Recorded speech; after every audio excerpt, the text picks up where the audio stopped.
if you have farm animals, live homestead animals, you want to know who's eating them, or when that's happening, or if someone's stuck in the fence and dying, or anything that happens out there, or kids. If you have kids, you want to know what's going on outside. So being able to hear, see, smell even what's going on outside is pretty key. We've smelled skunks outside. Smell the Okay, weather. time not to smell the weather. Totally, time not to let the dogs out. There's a skunk out there. Yeah. Unless we want to have to clean the dog up from skunk. Yeah. So that goes along with that pattern, that principle of, I forget the way I put it in my book, but the principle is something like, sense as much as you can from the outside. I forget, it's a more condensed version of that, but so that means also sleeping at the level of a window. Like, if this is a windowsill here, having the bed be at that level with the pillow right here, so you can turn over and look straight outside the window. This is typically a windowsill and then the bed will be here. We usually put beds below the window, so you gotta sit up to look out. I think it's pretty key to be able to turn around and look outside when you're sleeping. And see as much of an area as possible, or at least zone 1, or at least your barnyard, whatever areas are most strategic. That's another conversation, but that pattern I think is pretty important. And then it has that added benefit, combines with what we're talking about, of getting air flowing past you while you're sleeping. There's a little bit of like wind invasion that some people might be concerned with there, from I guess, would that be Chinese medicinal? Yeah. But I like wind invasion. I sometimes talk about that with my wife, because she's like, this is a lot of wind invasion going on. She's an herbalist, a naturopathic doctor.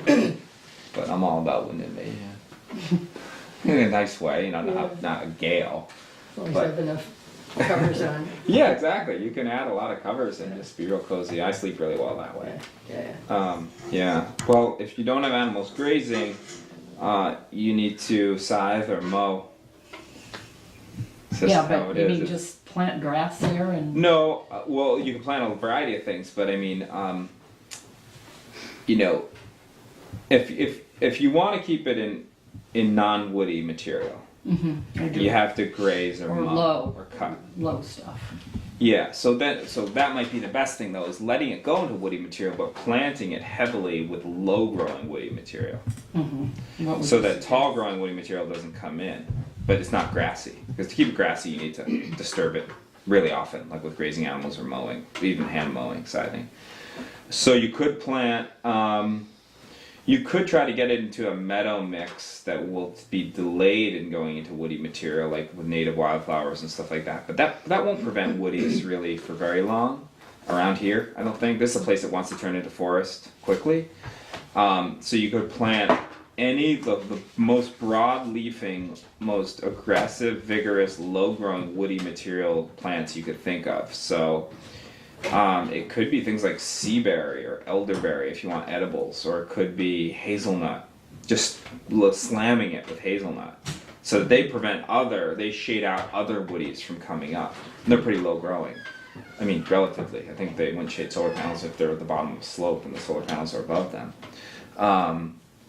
There's dozens of other low-growing woody plants. Edible berries of some sort? Like the elderberry, seaberry would have that. Blueberry could. Blueberry could, and my blueberry might not do well. I'm picturing pretty poor soil in a situation like this. It's not the worst, but it's not the best, Yeah, I mean, if aronia can go well in pretty poor soil. As low growing. It's a choke cherry, but there's bred varieties that are really good. They're all really good for medicine, and some are pretty edible, pretty palatable as well. So you think about any woody shrub, and it potentially could go there. And so then, but it has to combine with what your goals are too. Do you want more medicine? Do you want food? Do you want some type of material out of it, some aesthetic out of it? So you have to kind of bring your goals into the situation too, along with the situation, how much sun it gets, how dry, how wet it is, what the soils are like. Yeah, it's a south-facing slope. So is it full sun all day? Well, it'll be much more sun once we cut that row of Right, trees. but then it will be all day sun? Pretty much. Yeah, So- maybe you could do seaberry. We always think that's a That's a fantastic plant, but there's dozens of plants that would work in that situation. But I would recommend going a low-growing woody in that situation if you don't want to graze it. Okay. And you do want berries. Oh, we want lots If of you want berries, yeah. You want Then Yeah, lots of basically berries. almost any berry shrub would work there. But it's just a question of how much work you want. You know, some take more care than others. So currants and gooseberries are going to need to be mulched more. Generally in this climate, I don't see them just go for it by themselves so easily. Whereas like elderberry, sueberry does. Really? Oh. Aronia does. You think the Sometimes. elderberries will grow even where there isn't some wetness there? Oh yeah, yeah. I mean, we elderberries. we are gonna do the berm things that you're talking Yeah, about the because swale it is mounds. kind of going down a hill. Yeah. Elderberries just are very, it's like willow. In my experience, they don't need it wet. They can just deal with it pretty wet. Although they can't deal with it like inundated. Like, I think there's a misconception that though elderberries can love to be by water. They don't like to be inundated. They're not a wetland plant. Yeah. In my experience, they love it up on mounds in wet areas, like blueberry. But blueberry does not like to have its, to be you won't see blueberries in a wetland. They're not wetland plants. They're bog plants when they're up on mounds. But they're not an alder. They're not a willow. They won't grow. They're not a tamarack. They don't grow with their roots inundated. All of their roots inundated. That's a pretty small list of species compared to what can do in those mound situations. So yeah, that would be a good approach. Can grow blackberries. Yeah, I was just thinking. Yeah. I think that's what grows Blackberries will everywhere probably go there naturally. on their in the own fall. if you clear it out. Yeah. Yeah. Although around that area, I do have like this invasive. I call it burdock. It's purple flowers and burrs on it. Do you know what I mean? It just No. is everywhere. It comes in everywhere that I open up that south. I don't know that Facing. one. No. Yeah. Thistle? No, it's not. No, Oh, yeah, no, it's not. I thistle. know thistle. Yeah. I've never experienced this plant before. Hmm. But it's just, no matter what I do, whether I put black plastic over it, I pull it by the roots, I Wow. I've like mulched stuff over it and tried to kill it that way, it Yeah. just won't die. Yeah. But I think it's New Hampshire. Yeah, it is. It literally is. Well, it must be bad soil if it's New Hampshire. It's been a forest, so it's not Yeah. as bad as I Yeah. thought it would be. Yeah. But we There's some- are Yeah. top of a hill, Okay. so Yeah. Got plenty of cobbles probably to work with. plenty what? Cobbles. The good stuff Oh. rocks. We have more rocks, we grow rocks, Oh right? yeah. Oh, I have all kinds of very stone few sites in walls. New Hampshire don't have massive amounts of stone. Yeah. But I am worried about that thing you were talking about the rock that crumbles, because some of the, Yeah, granite the is rotting crumbling. granite. I don't know. You gotta just know if it's, hi Bella. If if there's radon, you gotta check it. Yeah. And it's not even really that big of a deal, I mean, because radon does get, Oh. it breaks down pretty quick. Yeah. Does it? So it's only a That's problem bad. like in your basement, Yeah, that's what I thought in enclosed spaces. yeah. and But if I you wonder, have what does it do if it's in the soil, the granite? Well, there's lots of stuff in the soil. Well, I know. I think it's just a matter of like You will go down. concentrations and how much you consume. It's I not, think our bodies are pretty it's resilient. not just radon that has pitchblende, it has uranium. The granite has uranium. Oh, thank you. Our own little power plants, huh? Yeah. So I'm wondering, I have half an acre right in the village Mm-hmm. of South Woodstock, and I just bought this, and currently it's this very pretty lawn Yeah. with a couple gorgeous maples and an apple tree, and then it ends, and the land rises up to a ridge that runs along the whole back of the historic village. Mm-hmm. Now, I don't own beyond the lawn, and that's just all woods up there. And that's to the west, and so I get most of my sun on the front of the house, and then it sweeps along the side, and then over the back lawn, which is on the west side of the house, it's shaded early, especially now. So I'm wondering what to do with, I don't want to keep it as lawn, but I'm not quite sure what to do with it. I'd like to plant nut trees Mm-hmm. and maybe, more fruit of some kind. Mm-hmm. And some kind of a garden, though I don't need a big garden for myself, and I'm perfectly happy buying a lot of my vegetables just from neighbors and Yeah. local farmers. I don't Yeah. need to have a major gardening operation. Mhm. But I'm wondering what to do with that lawn to make it more sustainable Mm-hmm. and more just ecological rather than lawn. Yeah. Well, if you just want a low maintenance situation, you could plant it into like a meadow. Mm-hmm. Which again, that wants to become trees in this climate pretty quickly. Or plant, if you want to keep the sun coming in, you know, like low growing woodies, like what we were just talking about. Hazelnuts, aronia, some tough plants, elderberry, seaberry, a whole variety of stuff. If you don't want to start doing a lot of work down there, because things like blueberry, that takes a lot of mulching to do well. I mean, I don't mind caring for blueberries, but they need a fair amount of sun, don't they? Yeah, this isn't sunny at all. Well, Or it's- I haven't lived there year round yet. I mean, I Yeah. just bought it. Did you move in yet? And so I don't know how the sun falls. Yeah, In you know, I mean, you summertime. don't know if it's full sun or part. Or I don't. Well, that yeah, then I can't say because Yeah. it's so depend. If it's not full sun, there's a lot less plants that'll do well there. Unless I put them up near the house where, you know, it's not so close to the ridge. Right, right. Yeah. Hmm. Yeah, I mean, it's tricky because, you know, if you don't maintain something, it's not going to stay in lawn. Obviously, it's going to become woodies. The question is, you just let it become randomly woody, so then it'll turn into birch, poplar, red maple. You know, it'll become like the early successional forest. We see that everywhere. Yeah, It'll look like an abandoned field. right. Yeah, the other and, one, and and- there's a neighbor right next to me with a lawn, and so, Right. you know, Right. So it's you it's gotta- good to stock it with what you. Okay. With, A social issue when you live in town. Yeah, historic it's big, districts. yeah. Yeah, It's a real factor. right. Yeah. Yeah. No, a lot of people don't want then their neighbor's lawn look or Right, what right. was lawn looking all Wild. wild and crazy. right. Yeah. I'd have to see it to Yeah, really I say, know, but yeah. you know, in terms of the sun thing, the sun is a big question. It's funny, you know, now when I look at a wild lawn, like you see a lot of them in Brattleboro and stuff, it's just really beautiful to me, you know? Yeah. When I see like a lawn that's all perfectly kept and everything, it's like It's so artificial and unnatural, you know? Yeah.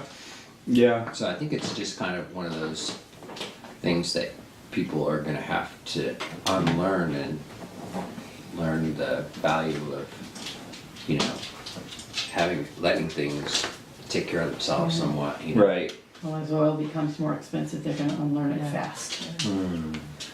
And I guess the biggest question for me is I have two chimneys in this house, both of which are single flues. The one in the center of the house is currently used for the furnace. And there's a thimble on the dining room side of that chimney that could be used for a wood stove, but I can't run a second flue through that chimney. Right. And the other chimney that runs between the kitchen and the shed is currently hooked to an old potbelly wood stove, and I want to upgrade that stove at some point when I redo the kitchen. Yeah. But it would make more sense to have that wood stove more centrally located in the house, and then there's a question of what do I do with the furnace? It's, you know, it's oil, forced hot air, which would not be my choice wow. Yeah. for heat. And Yeah. so- Forced hot air was like the least efficient. Oh, just all dissipates. Especially with an old leaky house. Well, it's not going to be so leaky now, but Right, right. still, yeah. Yeah. So I mean, I'm wondering about a wood boiler ultimately, or a wood cook stove, or I think it's hard. You can't really beat the resiliency of a wood cook stove. It's so multifunctional. It heats your whole space Yeah. if it's a good one. You can cook. You have a giant cooking surface. You always need to cook something. You always just boiling water for tea, whatever. You always. I mean, in the winter, who doesn't want a 500-degree flat surface? Yeah. You're gonna put something on it, Yeah. right? You know, maybe you're not gonna put a bone broth on it, but tea, chaga tea, right? Chaga chai. Chai tea, yes. And you know, or bone broths if you like that, will always be cooked for hours, and stews. stews, you name it. Yeah. So it's hard to beat that way. You can heat your whole space. It dries a building, which is key. And you can heat your hot water with it if you wanted to. It's really not that hard. So, but it's not quite as efficient as a masonry oven. A masonry oven is you get the most BTUs probably of any technology, short of a gasifier. But a gasifier requires usually moving parts and electrical input from the Russian type of masonry oven.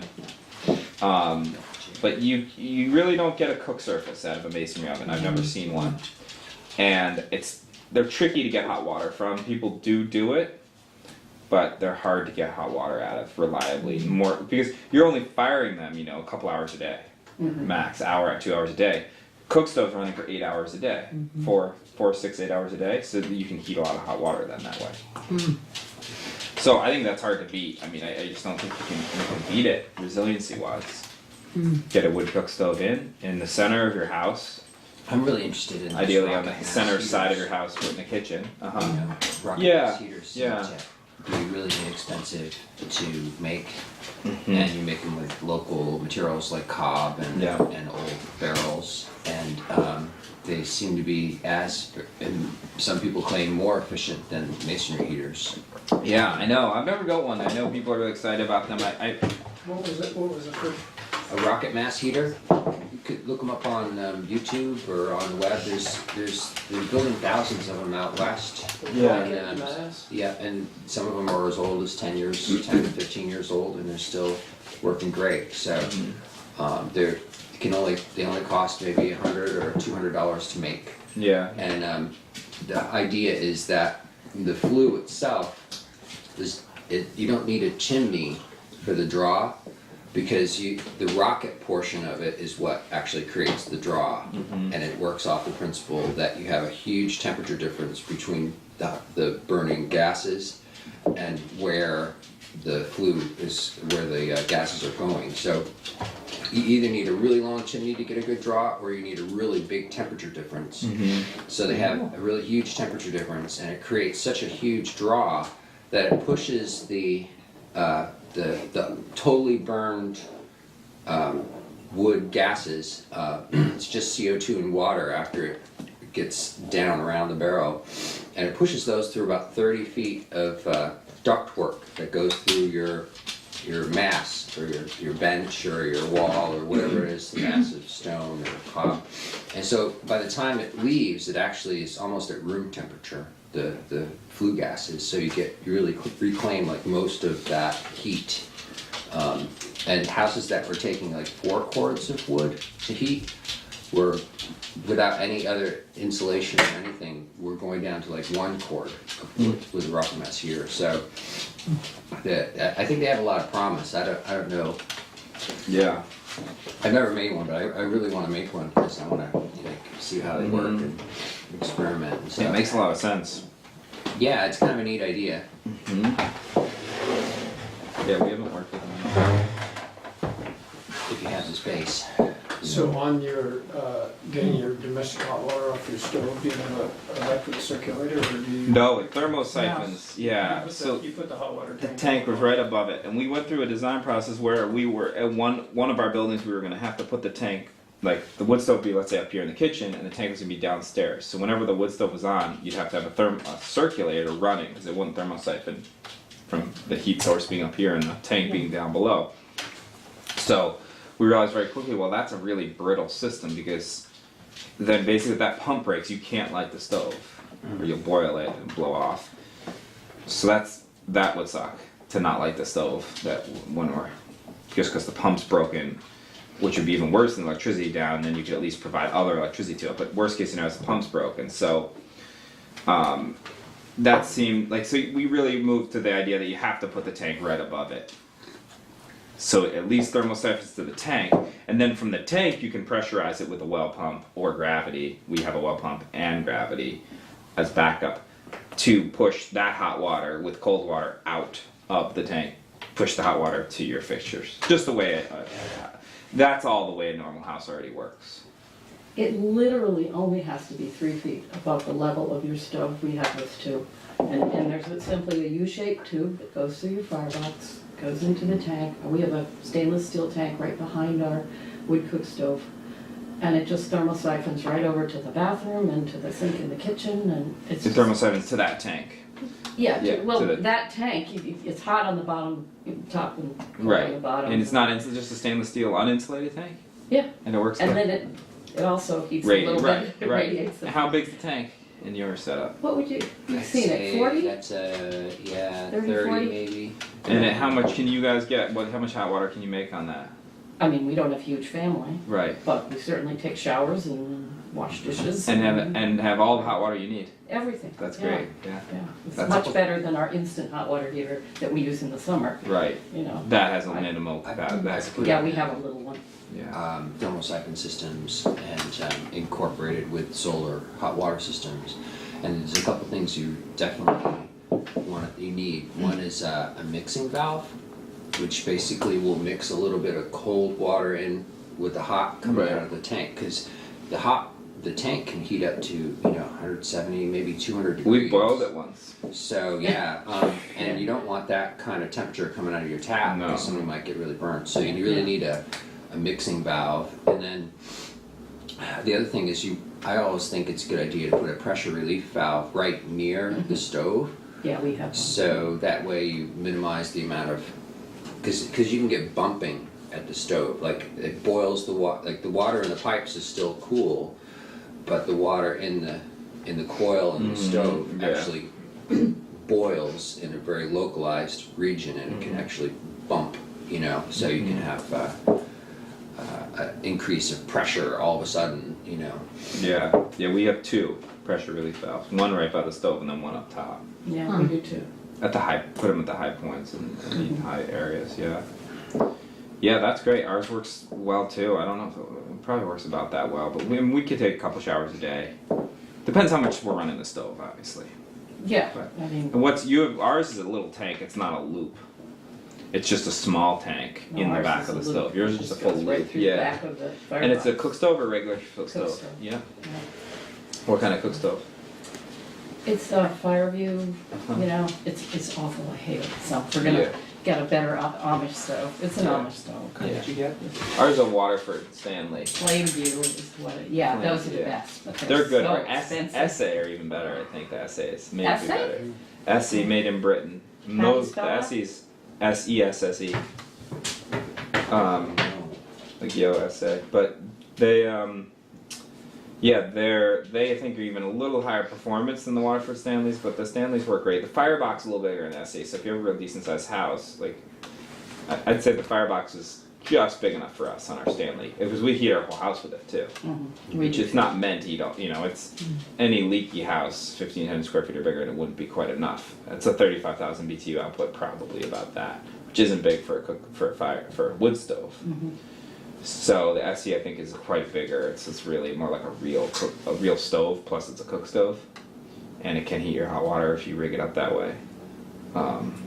Well, the Flameview But is those like are- that too. It has a very big firebox. Oh. It faces off the side of the stove rather than It's the bigger. front. Yeah, ours is small, and we can do like 15-inch wood. Oh, Not yeah. so small that it's a pain to stack, but any smaller than it would be. Yeah. Yeah, because we had ones a little more zone. You need like 13-inch wood, and that's basically like you might as well go with bins for wood storage, and then that's a total pain. Yeah. Like I mean, they don't stack. You need some length to stack it Yeah, well. Processing's a pain. So yeah, I think Stanley's great. The SE's good. They're all like $5,000 or more new, but you can find them used. I got mine for $750 used. Well, I used to Yeah. live in far upstate New York where there's a huge Amish population. Oh, yeah. And they make very good, I mean, they depend on their stoves. Yeah. And they make very good stoves for around 1,000, maybe 1,500 for the big ones. Yeah. But you Plate have to, steel. you write to them. You can't even email or anything. Right. You have to write a letter to Black Dan up there. So I'm gonna go up and pick up my stove up Yeah. there and get it. That's less. cool. They're plate steel. They just weld them together. Yeah, Yeah. yeah, they do, but they're very well made. Yeah, yeah. They know what they're doing. Yeah, yeah, so, definitely. yeah. That's cool. Nice. Ben, I have a couple of systems questions also. Yeah. When we put in the plumbing, the sewer line for this house, we separated out the black water from the gray water Uh huh. with the idea that we would at some point, we have two systems which are kind of like these pending things that we haven't Mhm. quite figured out how to capitalize. One is this, is the gray water system. If we flip a couple of switches downstairs, we could put it out into gray water. And the idea from what you were talking about some of the water washing off these roofs, and of course we have to do more analysis to figure out how contaminated the water that comes between the two houses is. Mm-hmm. But if that's coming through in a way that's picking up some contaminants, and we create the gray water pools, we have a spot right down here which also has some kind of contaminated soil in it. And thinking about just sort of putting all that together and figuring out some way to remediate it in a series of pools. You mentioned that that's not a particular field of expertise for you. Are there resources that you would point to? Is that general thinking? Sounds like it would be worthwhile. Is just standing back, like, is there value in? I don't know about mixing gray water with surface flow water outside. I would treat your gray water, I tend to think treat it separately in a gray water garden where you're growing edibles. Because you can make sure your gray water is pretty good. Why mix it with toxified water? But gray water for you can include, biodegradable soaps that don't have anything bad in them, basically, and nutrients. So I wouldn't mix that with stuff you might not want to eat. So you're thinking we can keep everything out of the gray water that's going to be a problem for growing vegetables in it? Well, it's not got any sewage in it, just yeah, I mean, gray water is a great place to send. Is sending gray water, let's say branched gray water system, like look into it's Brad Lancaster, the Oasis design guys, Art Ludwig. They do they're early experts on this out west. So much more gray water going on out west than like very few people are doing a lot of it in the Northeast. I know one person who used to design them, Tad Montgomery. Oh yeah. Oh, yeah, I know Ted. Yeah, call up him. I mean, yeah, but I mean, I think you'd end up not. I mean, you'll talk to someone like that, but I think you want to end up not mixing it with any type of water you know might have contamination, like surface flow. Send the gray water. That's food. Well, it's nutrient water. Send that to beds where you're growing beds. In a swale mound, for instance, a pipe right in it, and grow on those systems. Okay, well, it's going to have the chlorine from the town, and Oh, right, others you do have chlorine advocating here, for yeah. putting fluoride in it as well. They want to put fluoride in? They're dying to. What?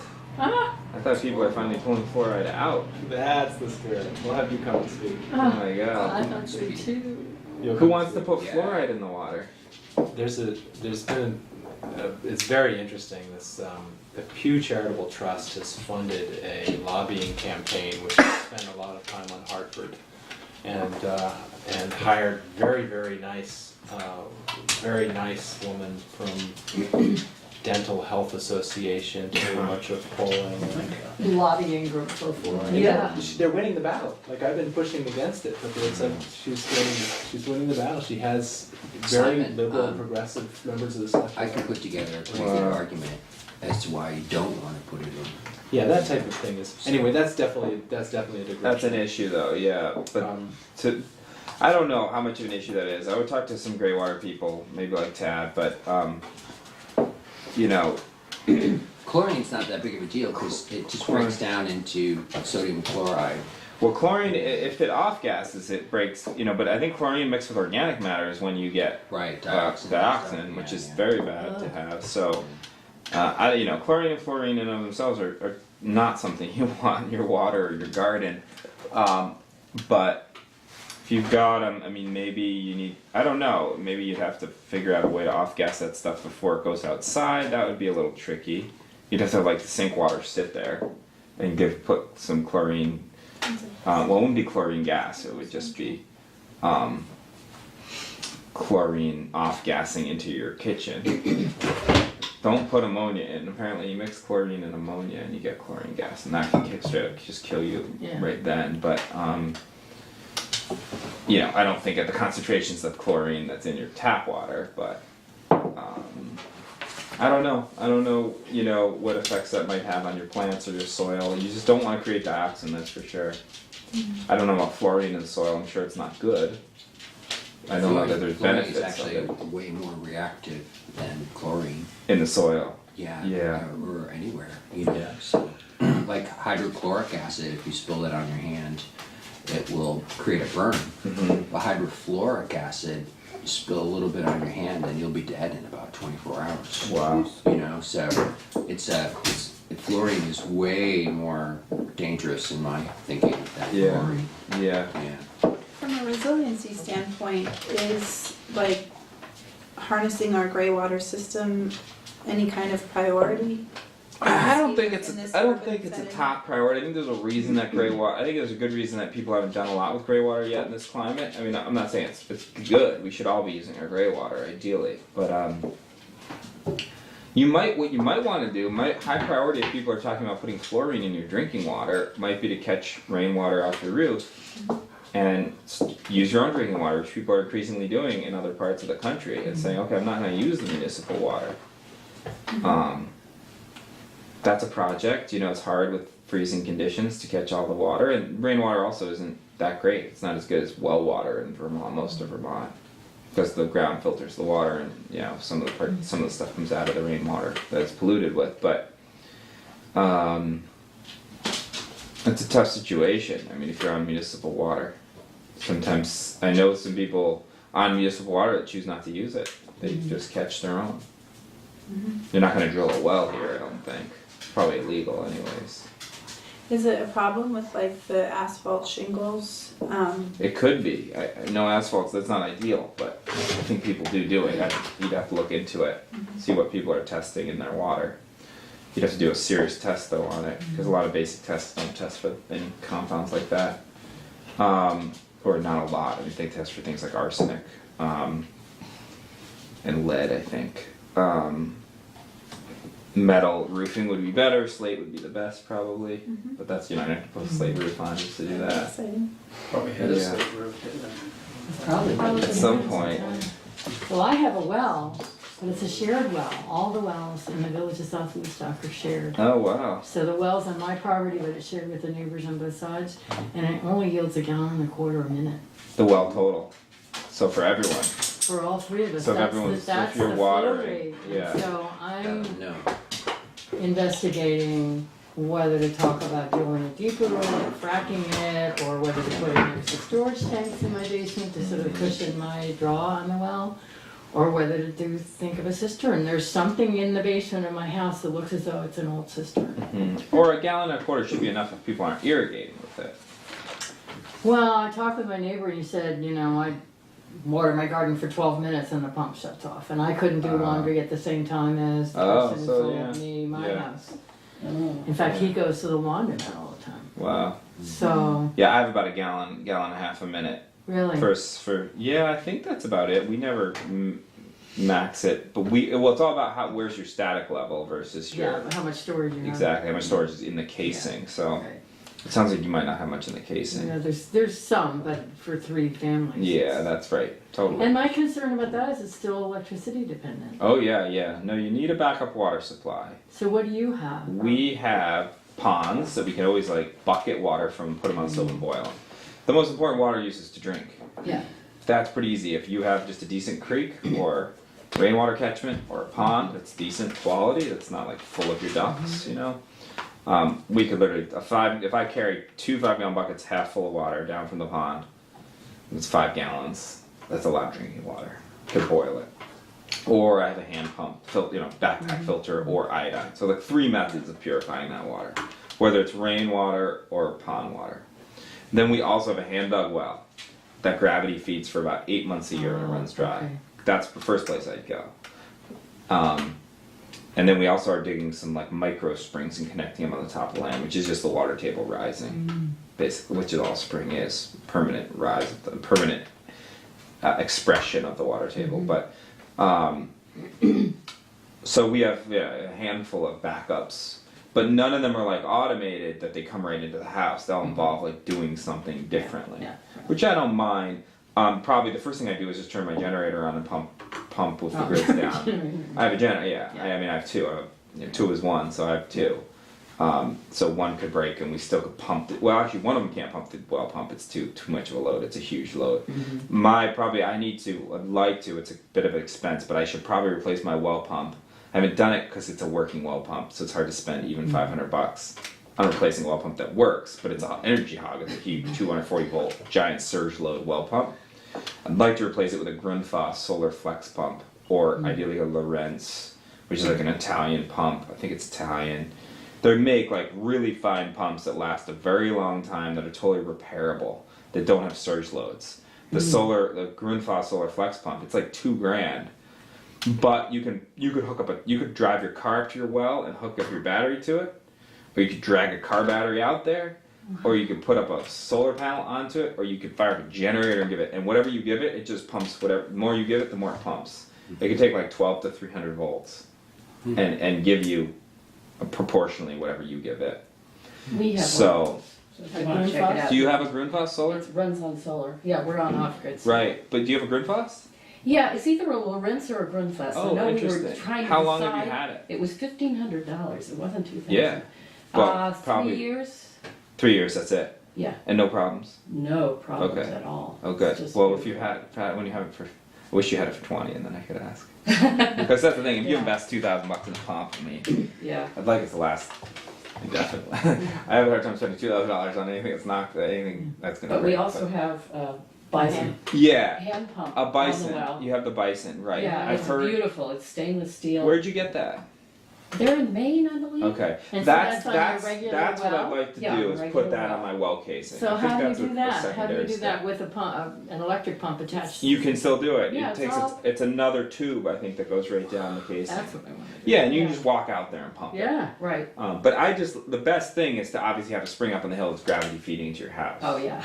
You know, not a lot of landscapes you can do that on. I can kind of do that and probably get 8 months of water that will pump pressurize You the can house. also do it if your spring is below your house, if you have a hydraulic ram pump. Sure. But you need a lot of flow for that. You need like a creek to do that. Really? Yeah, I've, you need. I've seen them with pretty small flows, but Yeah, and I've heard they only work if they have a really good amount. How much like? I think it depends on the size of the pump. You know what I Yeah, mean? yeah. And like, Yeah, we're just looking at a ram parameters. pump for my family's property has a lot of flow, but it's all at the bottom of the property. There's like a creek at the bottom. I've heard then you can turn that flow into a little bit of a pulse of water to get up. But where I am in Moortown, we have no flow. There's nothing flowing unless there's a big rainstorm. No creek or anything.